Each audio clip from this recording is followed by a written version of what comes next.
So we're on page 36, and check this out. It says to find a determinant. Look at this. Anyone remember what the size of this little matrix would be? A what by what? 2 by 2. This is a 2 by 2, so that's why they called it a second order determinant. And look what they say. To find that determinant, ready, Tatum? To find that determinant, they're taking A times D and they're subtracting B times C. So let's practice that down here. To agree, it goes A, B, C, D. To Ritzy's point, Ritzy, I wouldn't focus as much on the letters as I would just say, okay, it's always reading from left to right, top to bottom, right? So always start with that top left. And what do we do with them? My A times my D, we multiply them. So I'm going to write that out. We would have 8 times 6. Then you always have to subtract between them. Minus, then we got to do my other diagonal. 7 times 4.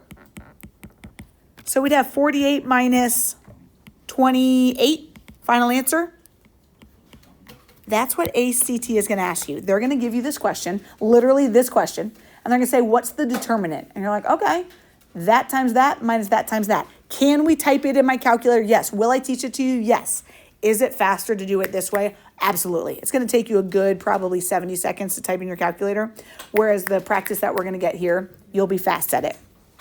So we love second order ones. It's the third orders that get a little bit annoying. Let me show you this. Ready? Beck, ready? Check this out. This A is here. Do you agree? Boom, boom. These cancel out. And this is right here. And we're saying this E, F, H, I. Do you see that right here?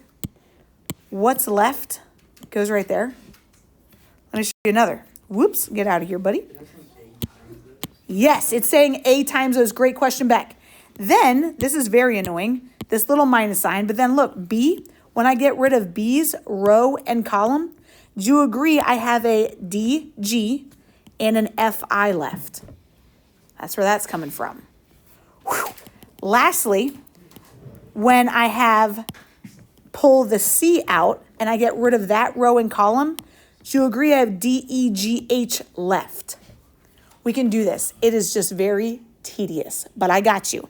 Let's practice this. What I do want you to pull attention to, and I want us to write, that little minus sign is always a surprise. Do not forget, this is always A minus B plus my C. So just do a little something to help yourself remember that. Now let's apply what the heck we're talking about. You guys, they first want us to take that A term, which is top left. We got to take that out. And just like Beck said, all right, that means we're going to multiply it. What's my A down here? Negative. Yes, sir. We got a -4. Leave yourself some space. What is left when I get rid of -4's row and column? -1, 3, 4, negative. Beautiful. We've done really no math yet. We're just writing the setup, but this is great. That's great. You guys, then we have to do the opposite of B. What's my B over here? B is the top middle. So what is it over here? It's a -6, but I have to do the opposite of that, right? So what am I going to put here? Perfect, Ritz. We're going to put a +6. What is left when I get rid of B's row and column? Close. B's row and column. I've got to get these guys left, right? 5, -2, 3, -3. Do you guys see? You see that, Ritzy? Good. What about the last one? What's my C term? Do you agree my C is 2? Yeah. Okay with that? He says yes. Okay. My C is 2. I'm going to put it in Barbie pink. What's left when I get rid of C's row and column? Agreed. 5, -1, -2, and 4. Okay with that, birthday girl? Okay, you guys, we're here. This now, correct me if I'm wrong. This right here is a 2 by 2. Yes. We can do this. So Beck, remember, I'm sorry to interrupt because I know you guys are collaborating in a good way. You could distribute this -4 here, but actually I would wait. I would handle this 2 by 2 like we were doing up here. and then multiply that answer by -4, but you don't have to. Did you already distribute it through? I got no. Wait. Oh. I did it last class. Okay, I see. So, because I want to work with smaller numbers, I'm not going to distribute it, but I'll show you how it works the same. You guys do agree? We got to do top left. We got to multiply that first. So I'm going to just bring down my -4, and I'm going to multiply that by the determinant of this 2 by 2. What am I going to get when I multiply those right there? 3. And it's always A times D minus B times C. So I've got to say minus what? Yes.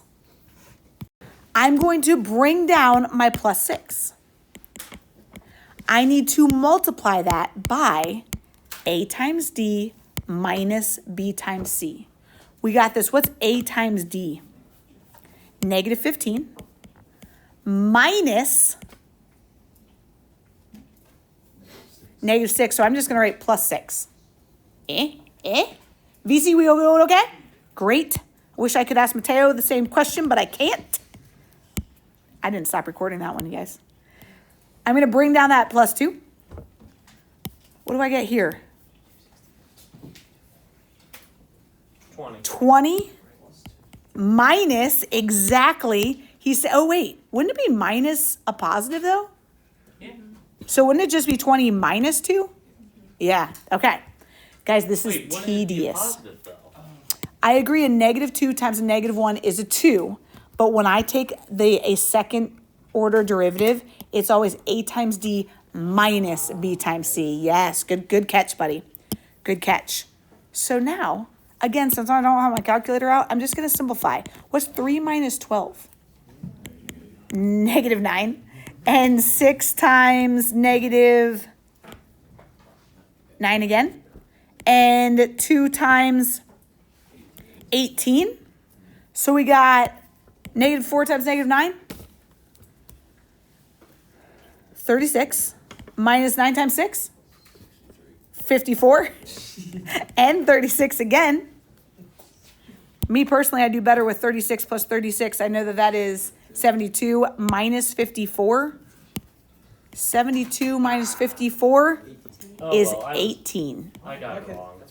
Okay, so with the determinant, I'm sorry, let's just talk about identities real fast. Again, I'm not going to ask you about vocab. You talked about these back in like algebra and geometry.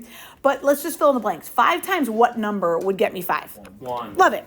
And just in case you're curious, that's called the multiplicative identity. Any number times 1 will always just get you that number. And you're like, well, what number is equivalent to 1 in the form of a matrix? Boom. Here is the number 1 in the form of a matrix. And you might be like, what? And all I'm saying is if I take this matrix, ABCD, and I multiply it times 1, I should get ABCD again, right? If I'm not changing it, just because like 5 times 1 is 5. Any matrix times 1 should get you that matrix. Let's just prove, let's remind ourselves how we would multiply these together. Oh, does anyone know what these 3 little dots mean? They're cute. It means a word. It means therefore. In college math, they'll do it a lot. And I think it's fun to go boop, boop, boop, therefore. It's got to be in the form of a triangle. You guys, can we multiply these matrices together? What dimension is this guy? 2 by 2. What dimension is this guy? And we should get, therefore, what size dimension? A 2 by 2. I'm going to kind of leave some spots there. Let's see if we can remember. This spot is top row, left column. What is AB times 1, 0? Meaning A times 1 is A plus 0 just gets me A.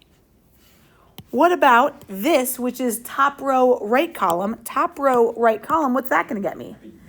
0 plus B is going to get me B. This right down here is bottom row, left column. Bottom row, left column, what's that? C plus 0 gets me C. And what's our prediction we're going to get over here? D. D, because bottom row, right column, bottom row times the right column, I get 0 plus D is D.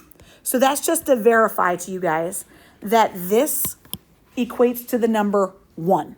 When I multiply any matrix times this, you're just going to get what you started with, that multiplicative identity. What about inverses? The inverse then, you guys? The inverse of 1/8 is blank. 1/8 times what gets you 1 is my question. Yeah. So 1/8 times 8 gets you 1. These are just kind of those inverses that we're talking about. So I just wanted to show you, I just want to do this right here. And then I'm going to pause and we'll finish up on block day. It says the inverse of a second order matrix is this. Wait, check this out. Inverse, this is just another way to say inverse, a to the negative 1, if a is my matrix.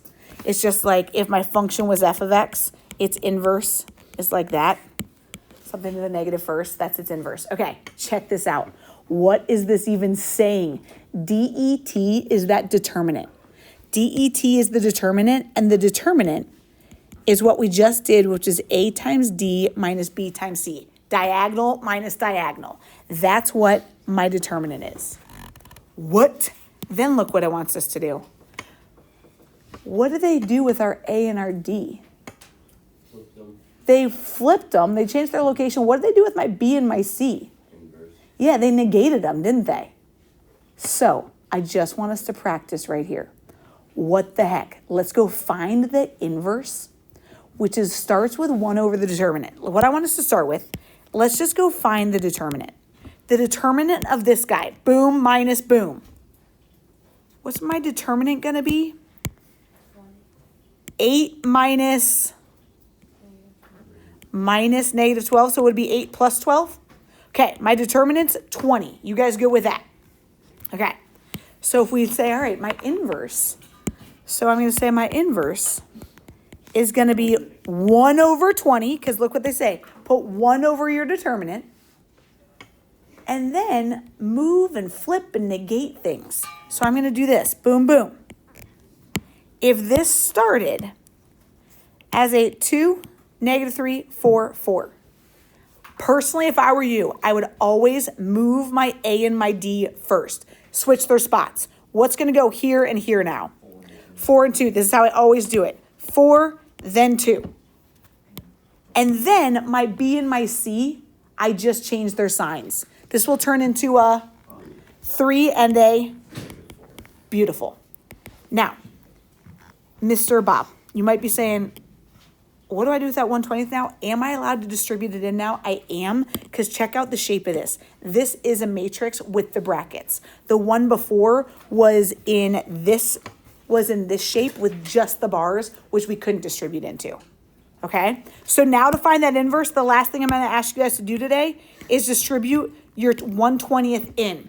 We got this. What is 4 times a 20th? 4 20ths would be the same as 2 tenths, which is the same as 1/5. 3 times 1/20th. 3 20ths. Can't simplify it. Negative 4 times 1/20th.